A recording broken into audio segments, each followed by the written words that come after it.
another playoff opportunity. Again, very good football team, great defense, well coached, at their place. So it'll be a great challenge, and need to have a good week, put together a good plan, and we'll start that. Started a little bit yesterday, but we'll get it going again today. So I'll take any questions you have. Kyle Shanahan, we talked about it before, but just explain that again, your relationship with him, what it was like, and obviously Mike Shanahan, a big part of it too. Yeah, I've been fortunate to be around some great coaches, and Kyle's certainly one of them. He's shown that through the years now since we have gone our separate ways, and just have the utmost respect for him as a coach and as a person. Did you ever feel like you would have ever been reunited with him, maybe when he went to San Francisco? There's always a chance. In this league, anything can happen, and you know that it's hard to predict things. Your first regular season game with the Vikings was, of course, against San Francisco. How far have the 49ers come, you think, since that time? Well, they were a good team that day. When you look back at some of the names on that defense, it was a lot of the same players who are all pro now. So, very good team, and we were able to win the game that day, but we felt that was a hard-fought game, and I think Saturday will be much the same. Hey, Kirk, can you describe what happens internally, like heart rate, breathing, et cetera, when it's third down on the road and like the Superdome, that noise? They play the music, they tell everybody to start screaming. What is it like as a quarterback along the line, just internally in that situation? It's a tough environment, but you also train for that and understand that that's my job. Our job as a team, as an offense, is to be effective in those moments, no matter how challenging it may be. And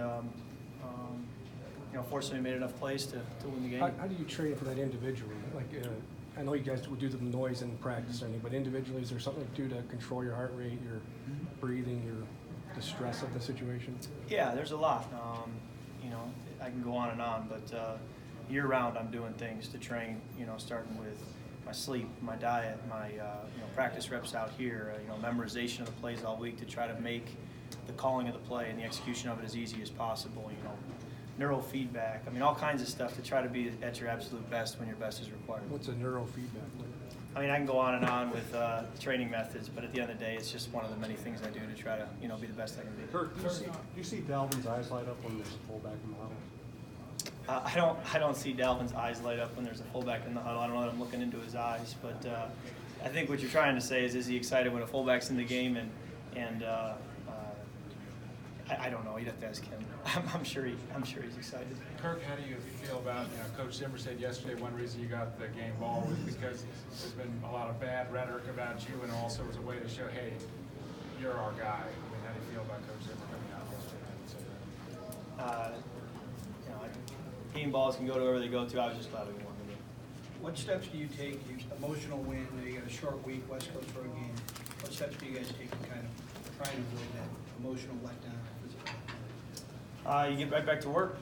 We were in yesterday, watching tape, talking about the plan, and then today again, and just getting your routine. Just got done with a workout, and so you just get right back into it like we do weeks 1 through 17. Kirk, 3 of the last 4 teams playing in the NFC run some variation, I guess, of the scheme that you guys are in. What does that say about the longevity of it and just its effectiveness over the years?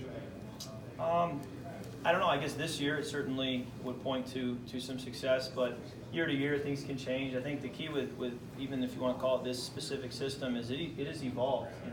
It isn't a stale system where from whatever year you want to start with it to now that it's been the exact same. It has evolved, and I think the coaches calling those plays, developing that system, evolving it are the ones who deserve the credit for it because it is a moving target, and defenses are always going to counter with answers. And so I think it's a testament to the coaches involved who are always trying to stay a step ahead. What are the big ways that you've seen it evolve in your time, playing in it, being a fan of it, whatever it would happen to be?